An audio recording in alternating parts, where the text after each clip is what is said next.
সবাইকে স্বাগত জানাচ্ছি সুমন গল্পকথক চ্যানেলের আরও একটি নতুন গল্পের আসরে। আজ আমরা পাঠ করতে চলেছি মানবেন্দ্র পালের লেখা ভূতের গল্প বামনের কঙ্কাল এর প্রথম পর্ব। শুরু করছি মানবেন্দ্র পালের লেখা ভূতের গল্প বামনের কঙ্কাল এর প্রথম পর্ব।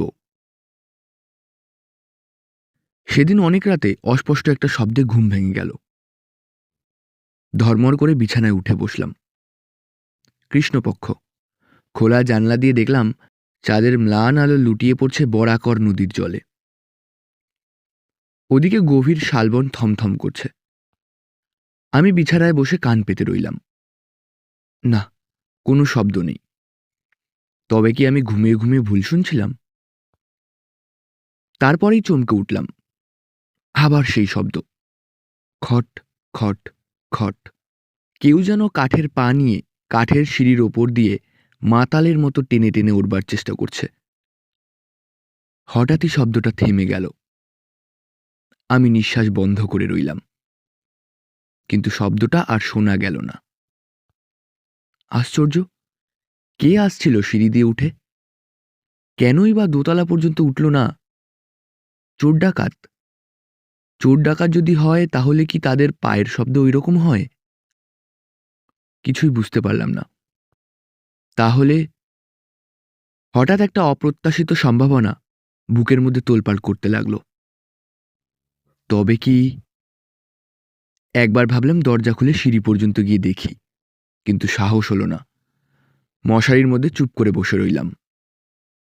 বরাকর জায়গাটা পশ্চিমবঙ্গ আর বিহারের বর্ডারে। বরাকরের এদিকে কুলটি আর ওপারে কুমারডুবি। বহুকাল আগে আমার পিতামহ বরাকর নদীর নির্জন প্রান্তে শালবনের কাছে একটা দোতলা বাড়ি কিনেছিলেন। শুনেছি প্রতি বছর তিনি সপরিবারে এখানে হাওয়া বদলাতে আসতেন। কিন্তু এখন লোকে চেঞ্জে বা হাওয়া বদলাতে কেউ বড় একটা বিহার বা ছোটনাগপুরে যায় না, যায় দূর দূর দেশে। সেই জন্য নির্জন নদীর ধারে পূর্বপুরুষের এই বাড়ির প্রতি কারও আর আকর্ষণ নেই।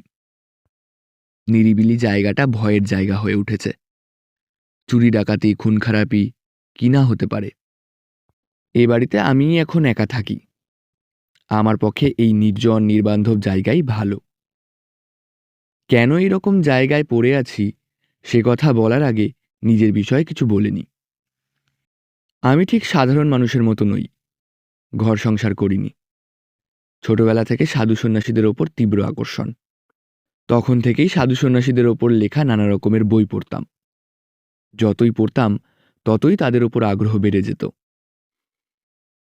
তারপর আমিও একদিন বাড়ি ছেড়ে সন্ন্যাসীদের দলে ভিড়ে পড়লাম। কত যে সন্ন্যাসীর সঙ্গে মিশেছি তার হিসেব নেই। কিন্তু তারা কেউ আমায় পাত্তা দেয়নি। বলেছেন, তুই ছেলে মানুষ, তোর এখনো সময় হয়নি, বাড়ি ফিরে যা। বাড়ি ফিরে আসিনি, আবার অন্য সন্ন্যাসী ধরেছি। একবার এক তান্ত্রিকের সঙ্গ পেয়েছিলাম। তিনি আবার সব সাধনা করতেন। নির্জন ভয়ঙ্কর শ্মশান ঘাটে গভীর রাতে একটা মরার ওপর বসে সারা রাত মন্ত্র পড়ে যেতেন। এই সাধনা খুবই কঠিন। নানা রকম ভয়াবহ ঘটনা ঘটত।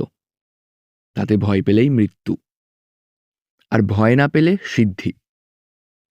তুমি মহাশক্তির অধিকারী হয়ে উঠবে। আমার সাধ হলো আমিও সব সাধনা শিখব। তান্ত্রিক গুরুকে কথা বলতেই তিনি লাল লাল চোখে কটমট করে তাকিয়ে আমার গালে এক চড় মেরে বললেন, ছেলে খেলা, বেরো এখান থেকে। সে কি চড়! এক চড়ে মাথা ঘুরে গিয়েছিল পুরো। ওখান থেকে চলে এসে আবার ঘুরতে ঘুরতে একটা গ্রামের বাইরে নির্জন শ্মশানে এক বুড়ির সন্ধান পেলাম। লোকে তাকে বুড়িমা বলে ডাকত, কিন্তু কেউ তার কাছে ঘেঁষত না। বলতো ও নাকি ভয়ঙ্করী বুড়িমা। শ্মশানটা একটা মজা নদীর পাশে, টোপা পানা আর কলমির দাম ডাঙার কাছে। এদিকে ওদিকে মরা কুকুর, বেড়াল, ছাগল পড়ে আছে। দুর্গন্ধে প্রাণ ওষ্ঠাগত। এছাড়া পড়ে রয়েছে শ্মশান যাত্রীদের ফেলে যাওয়া ভাঙা কলসি। একটা বিকট মরার খুলিও দেখলাম জলের ধারে পাকুর গাছটার গোড়ায়। গা শিউরে উঠল। এখানেই একটা বট গাছের নিচে বুড়িমার দেখা পেলাম। ছেঁড়া ময়লা একটা কাঁথা জড়িয়ে পড়ে আছে। মাথায় ঝাঁকড়া চুল জট পাকিয়ে গেছে, সর্বাঙ্গে মরা পোড়ানো ছাই মাখা। কাঁথা জড়ানো থুরথুরি বুড়িকে দূর থেকে দেখে মনে হয়েছিল যেন একটা ময়লা কাপড়ের পুটলি। যাই হোক, বুড়িকে প্রণাম করার অনেকক্ষণ পর মনের ইচ্ছে জানালাম। বুড়ি থুক করে আমার গায়ে থুতু দিয়ে খোনা গলায় বললে, দূর হ দূর হ, নইলে মরবি। বুড়ির মুখে প্রথমেই মরার কথা শুনে খুব উৎসাহ পেলাম। বুঝলাম এখানে সাংঘাতিক কিছু ঘটলেও ঘটতে পারে। কাজেই আমি ওখান থেকে নড়লাম না, ওখানেই পড়ে থাকি। রোজই গাল খাই, মরা পোড়ানো কাঠ ছুঁড়ে নির্দ্বিধায় মারে, পিঠ ফেটে রক্ত পড়ে, তবু নড়ি না। এমন করে 1 মাস 2 মাস গেল। এর মধ্যে কত রকমের ভয় পেলাম, কত রকমের বুক কাঁপানো শব্দ। এক সময় 3খানি মাত্র দাঁত দিয়ে বুড়ি হি হি করে ভয়ঙ্কর হাসি হেসে ওঠে। আমি তখন তার দিকে তাকিয়ে মা মা করে ডাকি, অমনি ভয় কেটে যায়। ক্রমে বোধহয় আমার ধৈর্য দেখে বুড়িমা নরম হলো। ভূত প্রেতের কত কথা শোনালো। বলল, এই শ্মশান বহুকালের জানিস, লক্ষ চিতা জ্বলেছে। এই পবিত্র থানে ভূত প্রেত পিচাস কি নেই? ভূত ছাড়াও আছে গোদান, আছে বেকি। মানুষ মরলে চোখে দেখা যায় না, তবু তারা থাকে।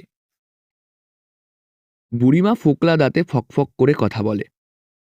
অনেক রকমের প্রাণীভূত আছে, তাদের বুদ্ধি মানুষের চেয়ে কম, কিন্তু শক্তি বেশি। এরা হলো ডাকিনী, সখিনী। আর এক ধরনের অপদেবতা আছে, তারাও সাংঘাতিক।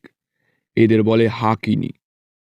মন্ত্র বলে এদের বশ করতে পারলে এদের যা করতে বলবি তাই করবে, কিন্তু একটু অসাবধান হলেই এরা তোকেই মেরে ফেলবে।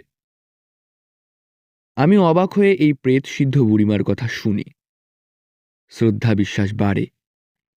শেষে একদিন ভয়ে ভয়ে সব সাধনা শিখিয়ে দেওয়ার জন্য বললাম।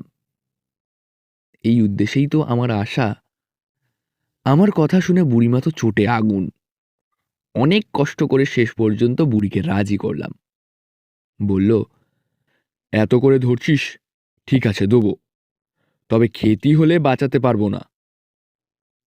আনন্দে লাফিয়ে উঠে বললাম, সাধনা করতে গিয়ে যদি প্রাণ যায় যাক। বুড়িমা একটু মুচকি হাসলেন, বললেন, তবে যা, বাজার থেকে জিনিসগুলো কিনে নিয়ে আয়।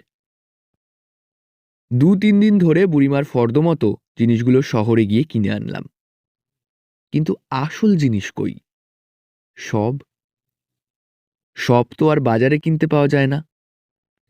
আজ বেশ কদিন ঘাটে একটা মরাও আসেনি। মরা এলেই বা কি পাওয়া যাবে? যারা মরা নিয়ে আসে তারা তো মরা পুড়িয়ে চলে যাবে। যদি প্রবল বৃষ্টি হয়, চিতা জ্বালতে না পেরে মরা ভাসিয়ে দেয়, তাহলে হয়তো সেই সব পাওয়া যেতে পারে, কিন্তু সে সম্ভাবনাই বা কোথায়? বুড়িমা মুচকে মুচকে হাসতে লাগলো। আমার কিন্তু কান্না পেল। বললাম, তো তাহলে কি হবে বুড়িমা? আমার করুণ অবস্থা দেখে বুড়ির যেন দয়া হলো। বলল, তাহলে এক কাজ কর, আমায় গলা টিপে মেরে ফেল, তারপর আমার শবের উপর বসে। প্রথমে ভেবেছিলাম বুড়ি বুঝি মশকরা করছে, কিন্তু যখন সে কাদো কাদো হয়ে তার বড় বড় বাঁকানো রক্তশূন্য নখ শুদ্ধ হাত দিয়ে আমার হাত ধরে বললে, আমি বলছি তুই আমায় মার, আমার শরীরটা তাহলে সব সিদ্ধ হবে। ওরে, আমি একটা সৎ কাজ করে মুক্তি পাব।